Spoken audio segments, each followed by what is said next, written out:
nosotros ayer entramos a dos elecciones derecho a voto que era una democracia obrera.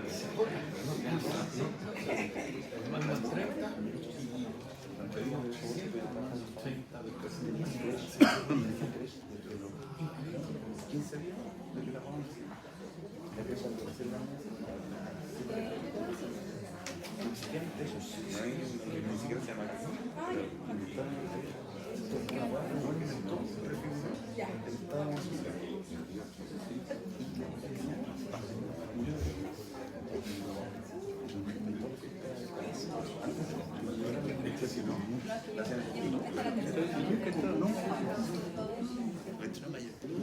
Decían que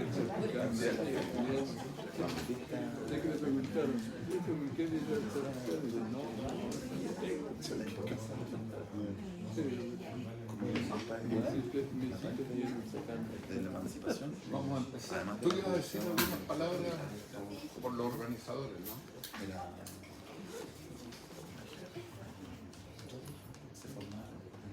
Entonces tenemos un gran placer de acoger a Manuel Arroyo, abogado, profesor de Derechos Constitucionales, también miembro de Modatima, y miembro de la Alianza Territorial Mapuche. Y también ha participado, elegida por la Constituyente. Entonces vamos a hablar de eso y también de encontrar los buenos argumentos para luchar contra la mala campaña que se propaga en el mundo contra la juventud. Hola, hola.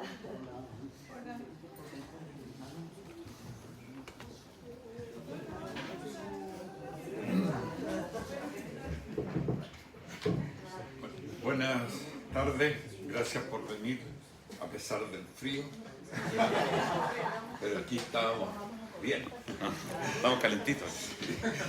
así que impecable. Y la verdad es que es un honor poder estar y presentar a Manuel Arroyo, que estuvimos con ella hace un par de años y cuando estaba defendiendo los presos de la revuelta y los presos mapuches en el sur. Y Manuela fue elegida convencional y bueno, ahora ex convencional, se acabó la convención y estuviste ahí además coordinando la Comisión de Derechos Humanos y fue un año tremendamente intenso para ti y todos los convencionales.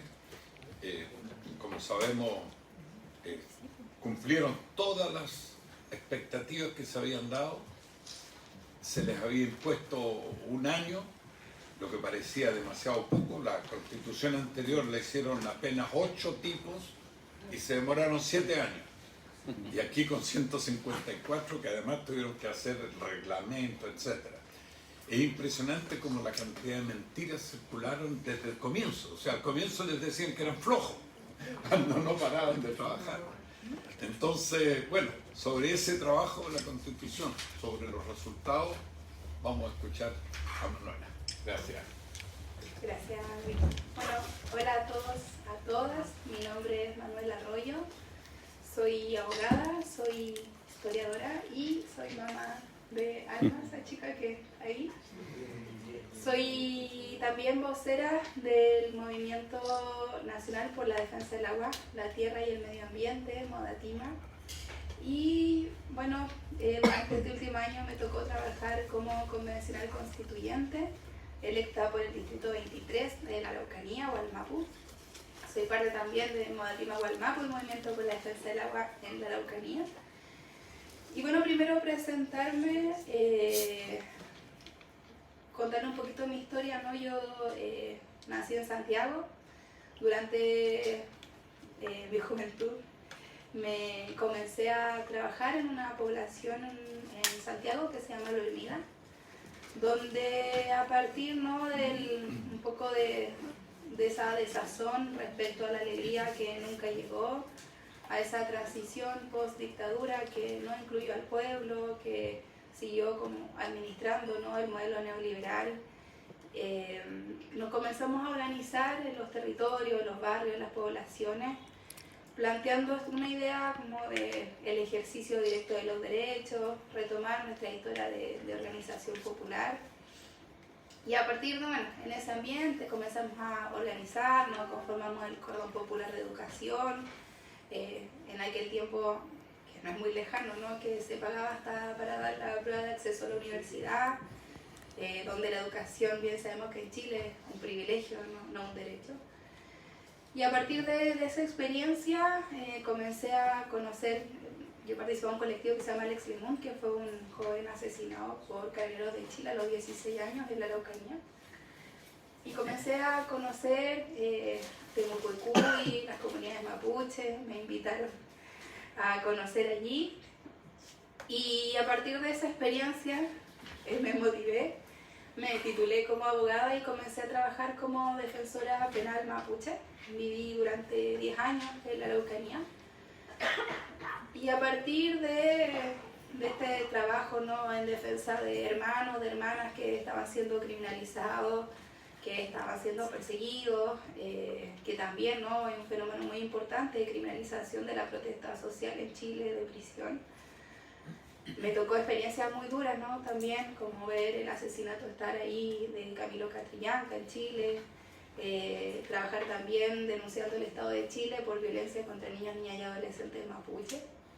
Asumir casos importantes de ley antiterrorista, como el caso Luxinger, el caso Huracán, de montajes de Carabineros. Pero también en ese devenir me fui dando cuenta que la violencia, que la criminalización es producto de algo que es previo, ¿no? Que por un lado es una historia de usurpación territorial, que en el Gualmapu es de hace 150 años, no es de hace 500 años cuando llegó Cristóbal Colón, sino que tiene que ver con la última derrota militar o victoria militar para el Estado de Chile en 1891, con Elio Saavedra, la pacificación de la Araucanía, y que en la historia de un pueblo 150 años no es nada. Y la gente es muy ignorante en ese tema, ¿no? Pero la Araucanía, no sé, la universidad se llama la Universidad de la Frontera. Todo es de la frontera, porque había una frontera ahí. Y eso a la gente se le olvidó. Y esa frontera dividía un territorio donde habitaba el pueblo mapuche, del territorio donde reinaba el Reino de Chile, la corona española previamente, y donde incluso habían tratado, incluso el último tratado de 1825, digamos, en plena República Chilena. Sin embargo, esta historia de usurpación, ¿no?, que también empieza a tomar mucho más fuerza para los 500 años, desde el 92 en adelante, también comienza a reeditarse en conflictos socioambientales importantes. Entonces, a mí me tocó trabajar en la defensa del río Cautín. Logramos la detención de 2 centrales hidroeléctricas, Alto Cautín, Doña Alicia. Yo no tenía idea de derecho ambiental, me puse a estudiar y finalmente ganamos una empresa gigante. Y comenzamos también a darnos cuenta que este conflicto no es un conflicto territorial, pero también es un conflicto ambiental, un conflicto socioambiental, que es también ese choque entre cómo la cultura hegemónica occidental se vincula con la naturaleza y cómo también los pueblos indígenas, y hoy día también el mundo más ambientalista, se plantea la vinculación con la tierra, con el agua, con la naturaleza. Y a partir de eso comenzamos, a trabajar fuertemente en la defensa de la naturaleza, en una alianza también estratégica con comunidades mapuche del territorio. Y como me quedó gustando el tema, me puse a estudiar y me tocó, Jimé, me tocó trabajar, anda a buscar a tu tía Jimé. Está por acá. Anda a buscar a tu y me tocó ingresar al movimiento por la defensa del agua. Y en ese trabajo, permiso.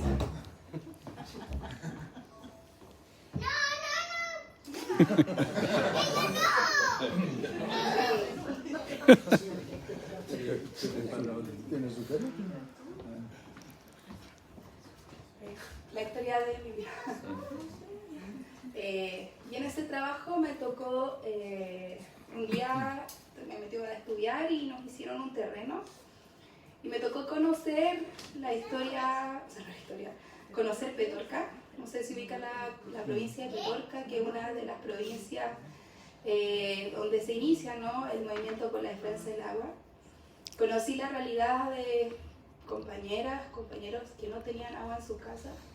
En Chile actualmente 400.000 familias se abastecen de camiones aljibes porque el agua no sale de las llaves.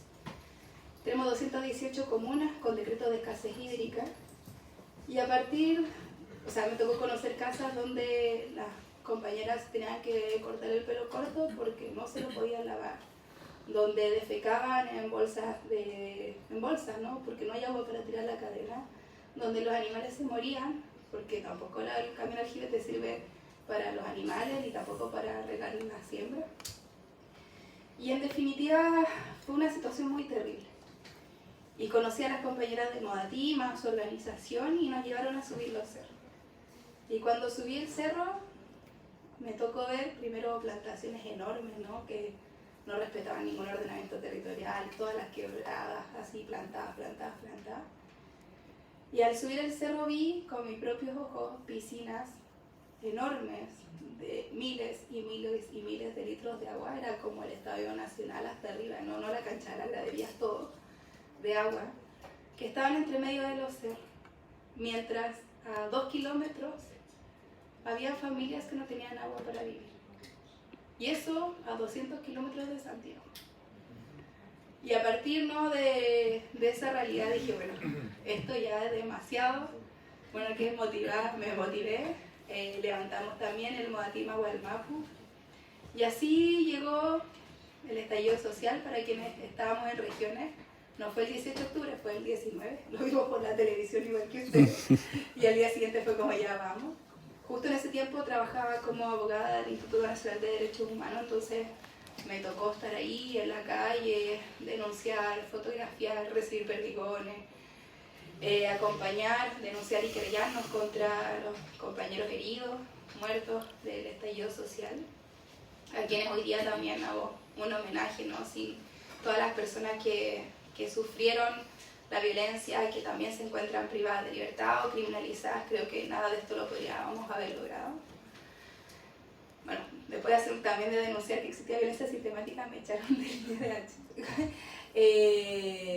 Bueno, también me habían echado ante la Defensoría por decir que la Fiscalía es racista. Tengo un currículum de los trabajos que he tenido de los que me han echado. Pero bien, igual. Creo que sin eso no me lo sería nunca constituido. Y a partir, ¿no?, de esa experiencia del estallido social, bueno, me quedé sin trabajo.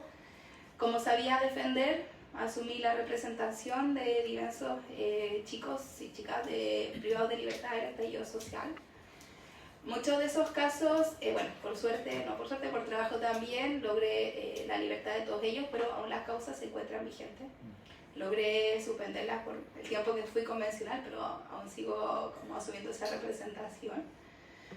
Y un día, después de la prueba, recibo el llamado de Rodrigo Mundaca, el ex vocero del movimiento, y me dice: Manu, necesitamos que te tires de candidata a constituyente.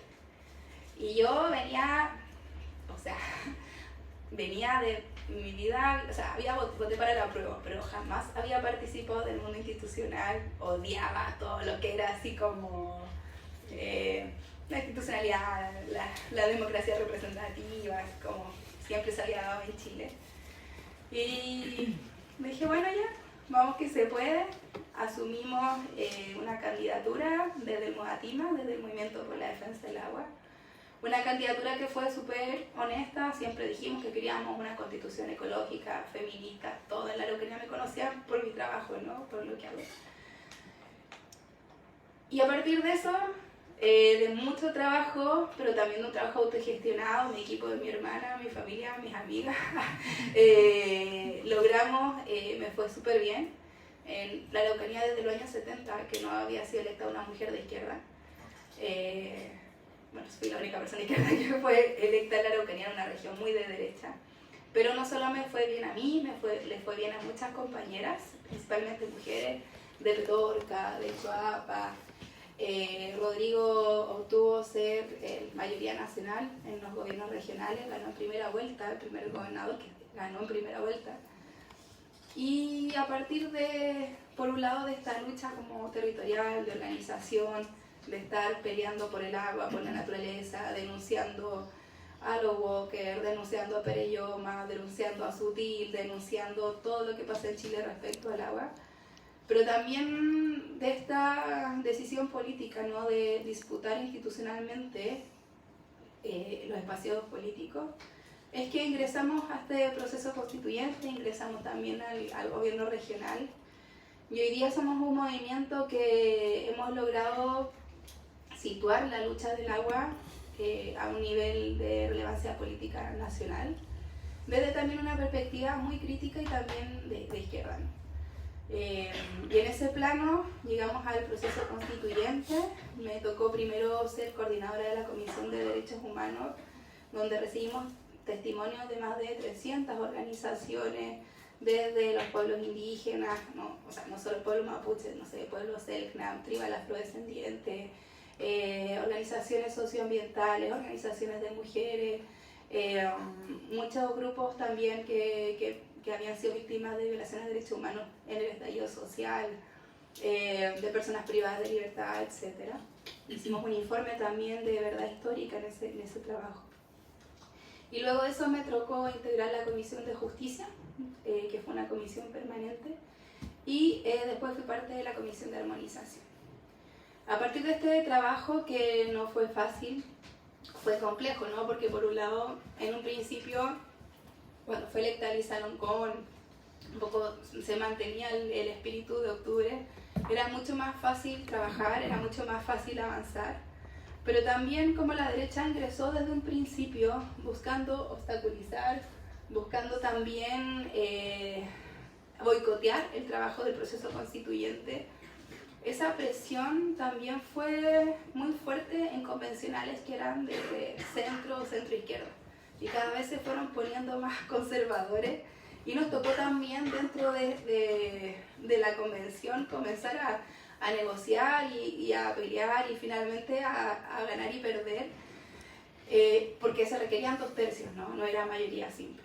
Y a partir, ¿no?, de ese proceso, hoy día tenemos un texto que para nosotros, si bien no es la constitución perfecta del universo, porque hay muchas cosas que nos faltaron, es una constitución que es muy relevante. Y es muy relevante en primer lugar porque establece dentro de sus principios fundamentales la existencia de un Estado social de derecho. De un Estado social de derecho que pone en el centro la protección de los derechos humanos, individuales, colectivos, de los pueblos indígenas, y que también se declara como un Estado plurinacional e intercultural, reconociendo la existencia de los pueblos indígenas, de su derecho, en un marco de unidad. Reconoce su derecho a la tierra, al territorio, a la cultura, derechos lingüísticos, etc.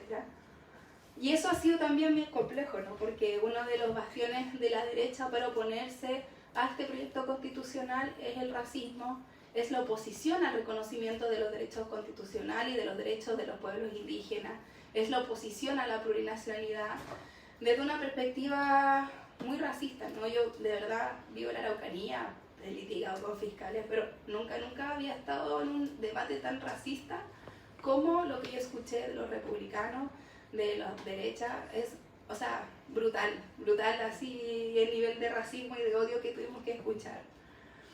Por otro lado también, esta constitución establece aspectos que son muy importantes para nosotras. Se establece, además de ser un Estado social de derecho, plurinacional e intercultural, establecen dentro de sus principios la democracia paritaria. ¿Y esto qué significa? Que dentro de los órganos del Estado se establece que al menos el 50% de su integración debe ser de mujeres. Es decir, en todos los órganos del Estado, en los órganos de justicia, en los órganos autónomos, el 50% de los órganos colegiados tiene que estar compuesto por mujeres. Y eso para nosotras es sin duda muy significativo, ¿no? Históricamente hemos estado excluidas de la toma de decisiones por mucho tiempo. Comenzamos a votar en los 50, existió una presidenta de Chile y decenas de varones. El Senado está compuesto mayoritariamente por varones, la Corte Suprema, todos los espacios de poder han sido también réplicas, ¿no?, de este modelo patriarcal. que ha repetido también estos patrones de dominación histórica respecto de las mujeres. Y además de esta instalación, ¿no?, de una democracia paritaria, se reconocen derechos fundamentales que son muy importantes para las mujeres y para las disidencias sexogenéricas. Por un lado se reconocen las distintas formas de familia, ¿no?, superando esta lógica de que la familia solamente son los vínculos biológicos y filiativos, sino que también pueden existir otras formas de familia. Además se establece la existencia de derechos sexuales y reproductivos para todas las personas, reconociendo también a nivel constitucional el derecho a la interrupción voluntaria del embarazo. Y para nosotras también hoy día, ¿no?, cuando la Corte Suprema en Estados Unidos revoca una sentencia histórica, cuando también vemos el retroceso en materia de derechos humanos y de derechos sexuales y reproductivos, la constitucionalización de estos derechos es sin duda muy importante. Además, como punto previo, ¿no?, al reconocimiento de estos derechos sexuales y reproductivos, se establece a nivel constitucional la obligación curricular dentro del sistema de educación de un sistema de educación sexual integral. Es decir, se establece el deber público de la educación para la responsabilidad sexoafectiva, para el autocuidado, para la no discriminación, la no réplica de estereotipos, ¿no?, de discriminación, la valorización y el reconocimiento de las identidades, de las disidencias y diversidades sexogenéricas, planteando también así la inclusión y la diversidad como uno de los puntos fundamentales dentro de este proceso constituyente. Y por otro lado también se establece y se reconoce el derecho al cuidado y se reconoce el trabajo de los cuidados dentro del texto constitucional. Para nosotras las feministas, evidentemente hemos tenido históricamente los roles de cuidado, ya de criar, de cocinar, de cuidar a personas mayores, a nuestro papá, a nuestras mamás, a las personas con discapacidad, a niños, niñas y adolescentes, ¿no? Y ese trabajo nunca ha sido valorizado por el sistema. No se valoriza en el PIB, no se protege, ¿no? O sea, tú no tienes derecho a vacaciones ni a accidentes laborales si estás trabajando en tu casa. Y ese trabajo no remunerado es también un trabajo que a nosotras nos ha robado el capitalismo durante mucho tiempo. Y ese trabajo, ¿no?, establecimos un reconocimiento a nivel constitucional, además de plantear la creación de un sistema nacional de cuidados que se hace cargo de los cuidados de las personas que están en situación de discapacidad o de dependencia. Que no somos chilenas, sabemos qué pasa, qué sé yo, no sé, la Teletón. O sea, la caridad y un show televisivo tiene que hacerse cargo de la discapacidad y la salud pública en Chile. ¿Qué pasa con las personas mayores, con los miserias de AFP, personas con Alzheimer? ¿Cuál es la posibilidad que tienen de pagar un hogar decente? Esas son realidades crudísimas que se viven en Chile y que están escondidas debajo en 4 paredes.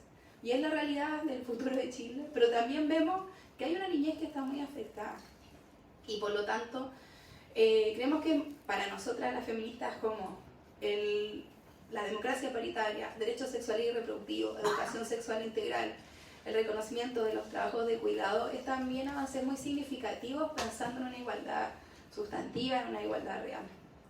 Y bueno, ahí también, voy un poco por la rama, pero me interesa contar este debate. Nosotras también tuvimos debates bien profundos dentro de las feministas, ¿no? Porque también hay un ala, ¿no?, como liberal dentro de este feminismo que plantea que, no sé, como las mujeres tenemos que romper el techo de cristal, pero ¿quiénes son las que están rompiendo el techo de cristal? Las mujeres que están educadas, las mujeres que somos privilegiadas, que hemos tenido oportunidades en la vida o que hemos podido estudiar. Pero ¿qué pasa con todas aquellas mujeres que viven en el campo, que viven en las poblaciones, que además tienen otra forma de vida y que no les interesa estar en el poder, sino que han dedicado su vida, por ejemplo, a trabajar la tierra, a sostener su cultura, a proyectar su pueblo, por ejemplo, las mujeres indígenas en sus territorios, a partir, ¿no?, de la resistencia que significa existir día a día en un territorio criminalizado, en un mundo donde hay violencia, en unas casas donde no hay agua? ¿Cómo tú crías si no hay agua? ¿Cómo tú también vas formando futuro si no hay agua, si no hay...? Y en ese plano también levantamos debates súper interesantes también, como plantear, bueno, la naturaleza también es parte, ¿no?, de un sistema reproductivo que también ha sido usurpado, que hoy día también se encuentra en manos de unos pocos y que también nos está robando la vida a nosotros. Entonces también esos debates respecto, ¿no? Como hasta dónde, cuáles son los alcances del feminismo, o qué pasa también, no sé, como también aquí hay un punto sobre las personas privadas de libertad. ¿Quiénes son las que se hacen cargo de los cuidados de las personas privadas de libertad? Las que van a la encomienda, las que visitan a los presos, las que son las mujeres. Y nosotros tenemos una gran carga hoy día en nuestra sociedad. A partir de eso, ¿no? Profundizamos este debate y quedó plasmado a nivel constitucional. Y como otro punto también súper relevante para nosotras es que también el establecimiento de un estado ecológico. Primero se establece como principio la interdependencia de las personas con la naturaleza y entre sí. Y también ahí tuvimos hartas peleas, no solamente con la derecha, sino también como con la izquierda así más tradicional, ¿no? Que no sé, porque viene del siglo XX, de estas peleas donde se reconoce como el sujeto político al trabajador y la clase obrera, que sí está bien, pero que por otro lado también hay mujeres, hay campesinas, hay pueblos indígenas, que también somos sujetos políticos y que también tenemos el protagonismo respecto a la lucha social. Y a partir de eso, el reconocimiento de que somos parte de un sistema que es mucho más grande que nosotros, las personas, que somos una forma de vida dentro de otras formas de vida y que sin agua, sin naturaleza, sin bosque, sin río, sin aire, no hay democracia posible, es que también empezamos a levantar esa idea. Y decir cosas tan sencillas como nuestro cuerpo somos 70% de agua. Sin agua no vivimos. Yo diría en Chile, la constitución de Pinochet privatizó el agua y Chile es el único país del mundo donde a nivel constitucional el agua se encuentra consagrada como propiedad privada. Entonces, a partir también de esas disputas y de esas peleas, establecimos además de este principio de interdependencia, la creación de un capítulo especial sobre naturaleza y medio ambiente. Y ahí me gusta detenerme porque también este capítulo también consagra una de las luchas más importantes que hemos llevado como movimiento, que es la desprivatización del agua. Que establece este capítulo, ¿no? Que por un lado la naturaleza tiene derecho, que es deber del Estado respetarlos, pero que también es deber de los particulares respetarlos y reparar el daño generado. Y por otro lado también establece la existencia de bienes comunes naturales. Estos bienes comunes naturales se distinguen entre bienes comunes naturales apropiables y bienes comunes inapropiables. Entre los apropiables hay, no sé, está la tierra, los bosques, humedales, etc. Respecto de los cuales puede existir propiedad privada, pero el Estado tiene un deber de tutelar la protección de la naturaleza en ese contexto. Y también con ello ponemos un límite ecológico a la función de la propiedad, la función ecológica de la propiedad. Y por otro lado también establecimos la existencia de bienes comunes inapropiables como el agua, el aire, el mar y el subsuelo marino. Y ahí me quiero detener porque para nosotros fue una victoria absolutamente importante. Esta no es una constitución, no nos guste, que va a superar el capitalismo, tiene sus limitaciones, ¿no? Fue un pacto entre 154 personas, pero sí donde avanzamos significativamente. Para ganar había que lograr 103 votos. Sacamos 103 en todo lo demás, pero lo sacamos, no sé cómo. Y logramos establecer que respecto del agua no existe propiedad. Y que respecto de los bienes comunes, naturales, inapropiables, no existe propiedad, pero sí existen derechos de uso sobre ellos. Y con ello revertimos, ¿no?, esta norma que está en la Constitución del 80 del artículo 19, número 24, inciso 11, que establece el derecho de propiedad sobre el agua y establece una institucionalidad autónoma que lo que hace es determinar por un lado cuánta agua efectivamente existe. La DGA, que es la Dirección General de Agua, que depende del Ministerio de Obras Públicas, a partir de la promulgación del Código de Aguas del 81, entregó de forma gratuita y perpetua derechos de agua a particulares que lucraron durante 40 años con el agua. Y ese lucro generó lo que les contaba, ¿no? Miles de personas en Chile que no tienen agua en sus casas. Y eso es una vulneración violentísima de los derechos humanos.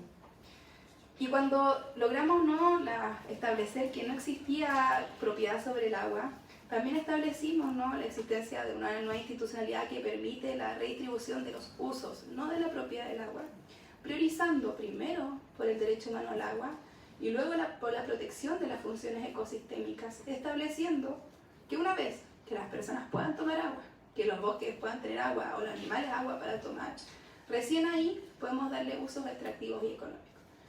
Y eso ha significado también una oposición brutal por parte de los Walker, que son dueños de miles y miles de litros de agua, de Juan Sutil, el presidente de la CMPC, que en Menor Araucanía tiene muchos proyectos de inversión del agua, y de gente que, no sé, no voy a nombrarlo porque da mala suerte, pero incluso convencional, la ADC tenía un convencional, falta ahí, ya lo dije.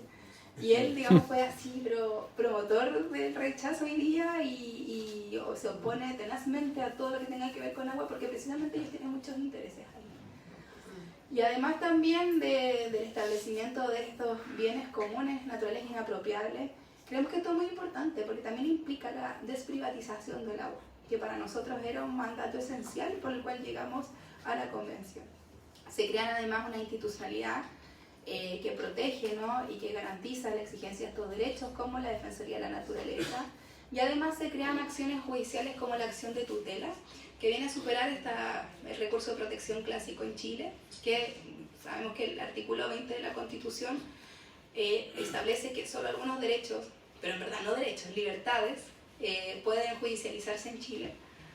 Pero esta acción de tutela actual garantiza la judicialización y la exigencia de todos los derechos fundamentales. En materia de derechos fundamentales hay aspectos que son muy significativos. Por un lado se establece derechos individuales, no clásicos, como el derecho a la vida, también se incluye el derecho a la muerte digna. Se establece también derechos sociales que nunca antes habían estado en una constitución chilena, ¿no? El derecho a la educación, ya se crea un sistema nacional de educación en el cual, si bien se mantiene la existencia de la educación privada, la educación pública tiene que ser financiada, un financiamiento basal por parte del Estado, y además se establece la prohibición del lucro en la educación a nivel constitucional, y además la obligación de que en todas las regiones existan universidades públicas gratuitas. Ambas han sido demandas del movimiento de estudiantes, también del movimiento de profesores y profesoras durante mucho tiempo, y se consagran en la Constitución. En materia de salud, también se plantea el derecho a la salud, la existencia de un sistema de salud público que tiene que ser mejorado, donde el Estado tiene supervigilancia respecto a los prestadores privados. Ahí muchos dicen, no, se van a acabar, no sé, las clínicas, eso no es verdad. Yo, por mí que se hubieran acabado, pero no fue posible lograr como la desprivatización de todo. Y en materia, por ejemplo, hay derechos que son muy importantes, como por ejemplo el derecho a la vivienda. Se consagra el derecho a la vivienda, y ahí fue súper bonita esa experiencia, porque el derecho a la vivienda fue una iniciativa que partió de una iniciativa popular de vivienda de pobladores, de pobladoras, compañeros que yo no veía hace 20 años de la población de Lernía, nos seguimos viendo organizados, y también como habíamos gente que veníamos del trabajo popular, confiaron en el espacio. Y logramos, bueno, porque ahí también en la convención habían instancias de participación popular, en las cuales las organizaciones populares o de sociedad civil proponían iniciativas que eran subidas a la página de la Convención Constitucional, y a partir de la recolección de firmas se lograba, al lograr 15.000 firmas, se entraban a la tramitación. Entonces las normas de vivienda provenían del movimiento de pobladores, de pobladoras, de campamentos, de comités de allegados, y además de establecer el derecho a la vivienda digna, adecuada, la existencia también de un banco de suelos para que el Estado pueda disponer de terrenos fiscales y expropiar y tener terrenos fiscales para entregar viviendas sociales. También se crean normas, por ejemplo, tan importantes como la existencia de casas de acogida para mujeres víctimas de violencia de género. En otras materias, bueno, y ahí yo creo que es súper importante, se establece el derecho al trabajo, pero además logramos revertir el daño nefasto que hizo el plan laboral de Piñera en el trabajo en Chile. Sabemos que José Piñera instaló su plan laboral que desintegró el derecho a la huelga, que desintegró la sindicalización, y esta nueva constitución garantiza el derecho autónomo a la huelga, ya no lo limita a reivindicaciones salariales ni a limitaciones legales, puede haber un derecho autónomo de huelga, y además garantiza la negociación colectiva en todos los niveles, a nivel ramal, a nivel nacional, permitiendo también y proyectando no solamente el derecho a la sindicalización, sino también la posibilidad de la redistribución de la riqueza para los trabajadores y trabajadoras de Chile a partir de la herramienta de la huelga, que sabemos que es muy importante. Quizás para las personas de Europa hay cosas que pueden ser así como el trabajo, muy normal, pero para nosotros haber nacido en un país donde participar en un sindicato era poco menos que ingresar a una guerrilla clandestina en el trabajo. No sé si alguien trabajó en Chile, pero participar en el sindicato es como lo peor que podía hacer para el empleador. Garantizar estos derechos también es revertir, ¿no?, esta lógica neoliberal y garantizar espacios colectivos de participación política. Lamentablemente en Chile el sindicalismo está muy de capa caída. De hecho, no había casi ningún representante del mundo sindical en la Convención Constitucional, porque el neoliberalismo hizo lo suyo en materia laboral. Además, también dentro de los derechos sociales, ¿no?, derecho a la vivienda, a la educación, al trabajo, se establece el derecho a la seguridad social, ya superando la lógica y el negocio de la AFP. Igual ahí nos faltó aprobar más cosas. Aún todavía no podemos decir que se van a acabar las AFP, pero sí de que se va a establecer un sistema de seguridad social tripartito, donde también existe la obligación de que los recursos de seguridad social se inviertan en seguridad social. También se establecen derechos como el derecho a una vida libre de violencia, el derecho a la ciudad y al territorio, derechos digitales también, y así un sinnúmero de derechos que algunos son muy clásicos, otros muy novedosos, pero que también profundizan, ¿no? Y de hecho es súper interesante, porque la Constitución chilena va mucho más allá que el derecho internacional de los derechos humanos. Y con ello también estamos abriendo caminos y abriendo puertas para la profundización de la democracia y de los derechos humanos en Chile, y creemos que también en el mundo. Bueno, además, como les decía, se garantizan los derechos de la naturaleza, los derechos colectivos de los pueblos indígenas, el derecho al agua y al saneamiento, y así también derechos ambientales, derechos sociales, políticos y culturales. Por otro lado, también súper interesante, ¿no?, dentro como de lo más de distribución del poder, se plantea, bueno, el fin del Senado, no sé si sabía, pero fue uno también de los escándalos a nivel nacional, planteando la existencia de una Cámara Territorial que sea representativa de las regiones y que permita una tramitación de las leyes que sea mucho menos larga y lenta como actualmente existe en Chile. Se crean también la posibilidad de iniciativas populares e iniciativas indígenas de ley, donde a partir de un número determinado de firmas que corresponden al 5% del Padrón Nacional se puede proponer la existencia de normas, de leyes, la tramitación de leyes y además la derogatoria de leyes. Se crean instancias como los referéndums y los plebiscitos, por ejemplo, para la reforma constitucional, o además la existencia de una asamblea constituyente, es decir, no es una constitución rígida. Pero ahí también creemos que es súper importante, ¿no?, porque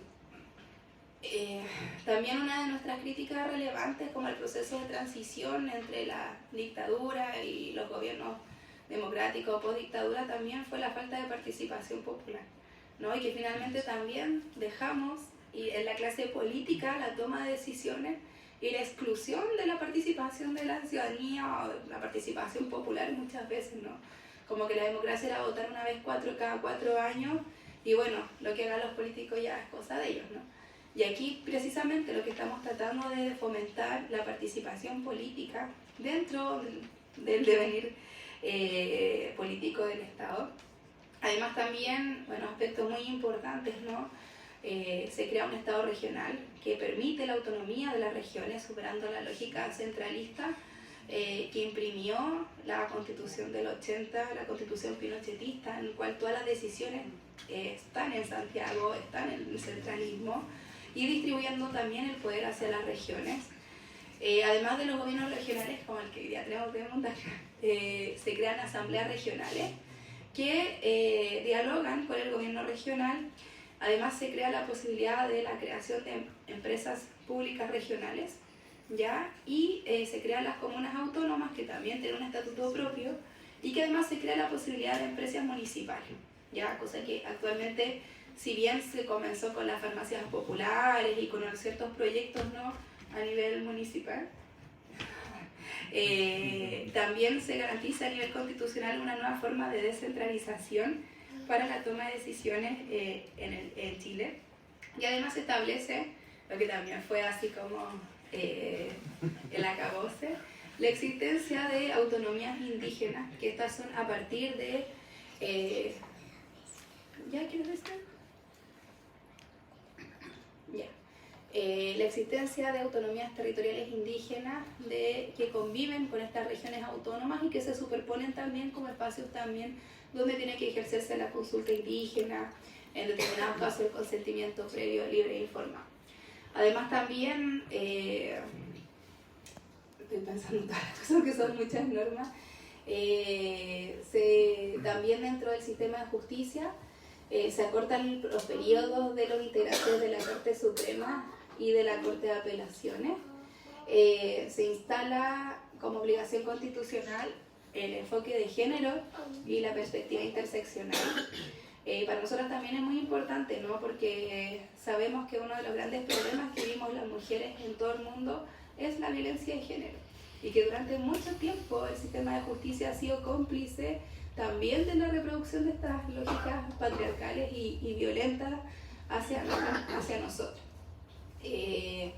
Yo trabajé mucho tiempo de defensora y veía cómo los jueces se reían de los casos de violencia intrafamiliar, como muchas mujeres o disidencias nunca denunciaban porque sabían, ¿no?, que el sistema finalmente sanciona pero no da ninguna respuesta a las problemáticas que vivimos en materia de violencia.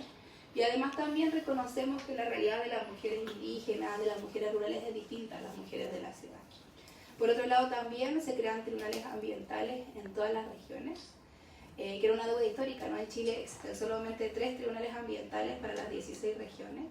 Se crean tribunales contenciosos administrativos y además se crean tribunales de ejecución de pena, que se encargan del conocimiento y resolución de causas vinculadas al cumplimiento de condenas de las personas privadas de libertad.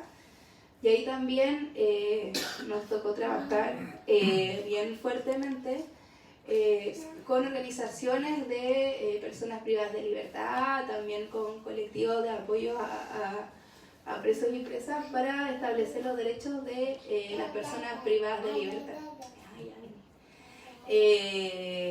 Eso en materia de justicia también se crea el Consejo de la Justicia, que es un órgano autónomo encargado de los nombramientos, quitándole a la Corte Suprema el poder de los nombramientos sobre jueces de escalafones inferiores.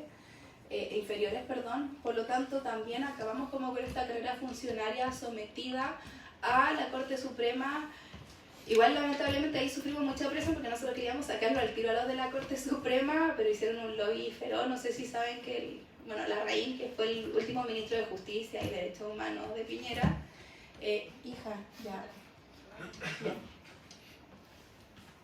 instaló una Corte Suprema que es muy fascista, que es muy conservadora. De hecho, por ejemplo, en materia de derechos humanos ya se estaba aplicando la media prescripción. Por suerte, ¿no?, por trabajo, logramos también que se estableciera a nivel constitucional la imprescriptibilidad de los delitos de lesa humanidad y las violaciones de derechos humanos. Y además también en materia de justicia pusimos fin al Tribunal Constitucional, que era uno de los enclaves de finalmente donde el neoliberalismo y el poder de la élite se encontraba más enquistado. Eso también significó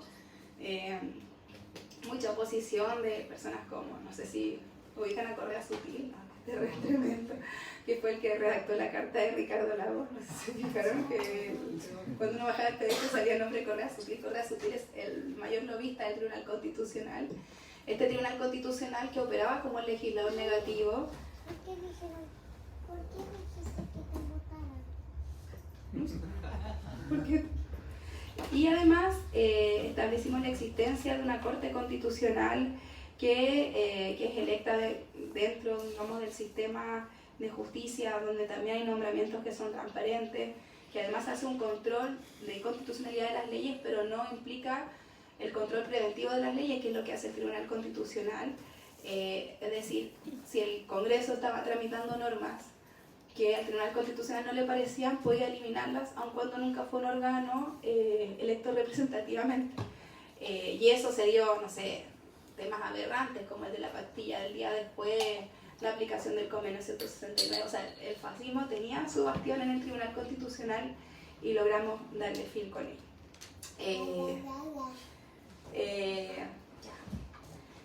Y bueno, quizás se me quedan algunas cosas que nos podemos ir preguntando. Esto es un poquito como la estructura de esta nueva Constitución.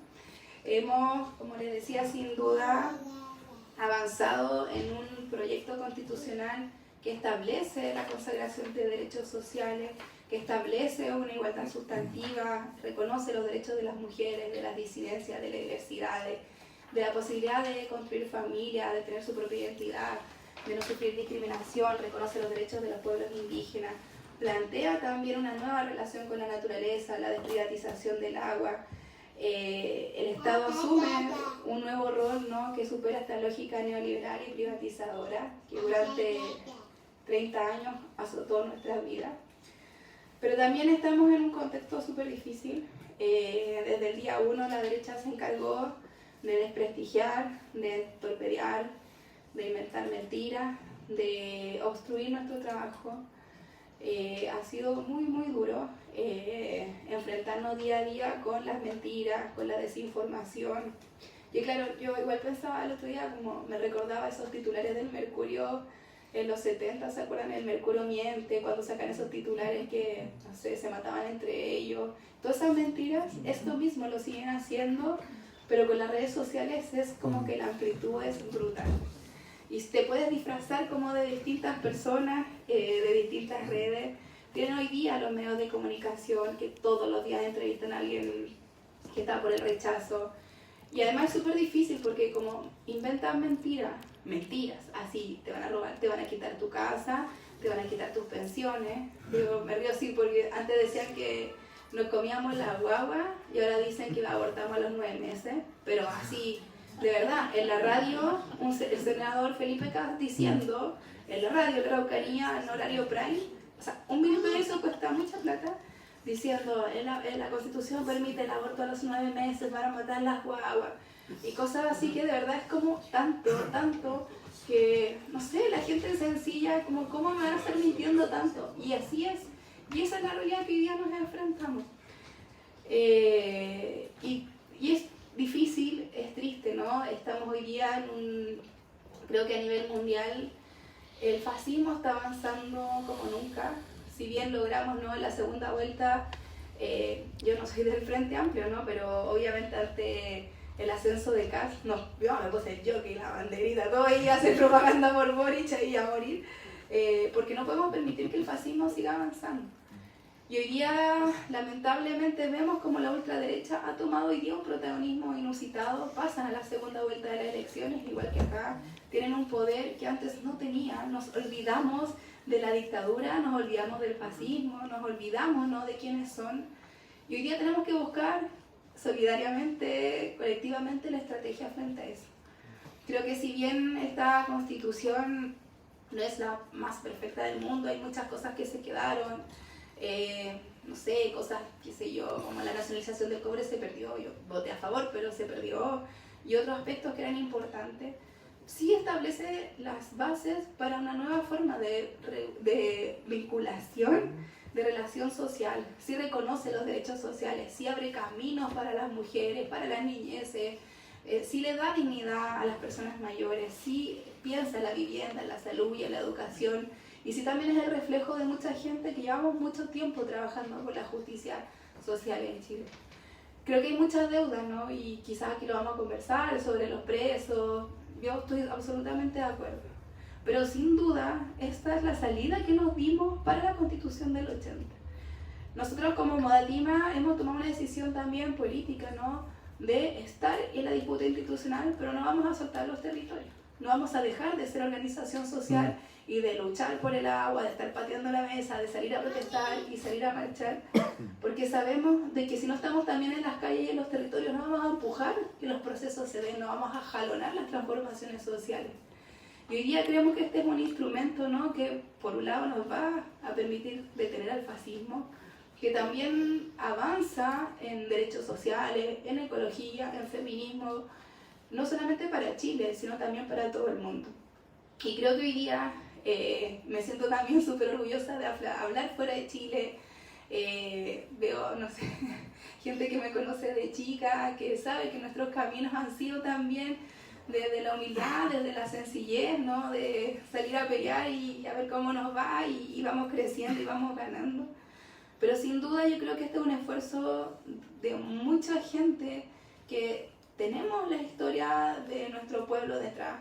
Sabemos que hoy día también aquí hay gente que tuvo que irse de Chile por el exilio, que tuvo que irse para poder estudiar, porque en Chile no existía el derecho a la educación, porque la violencia aún sigue, y que muchos quizás quisieran volver, pero el país es tan neoliberal que era imposible vivir de forma digna en Chile. Y en ese plano, hoy día... Rapunzel estaba en francés. Ah, ya, la gente te lo pone en español.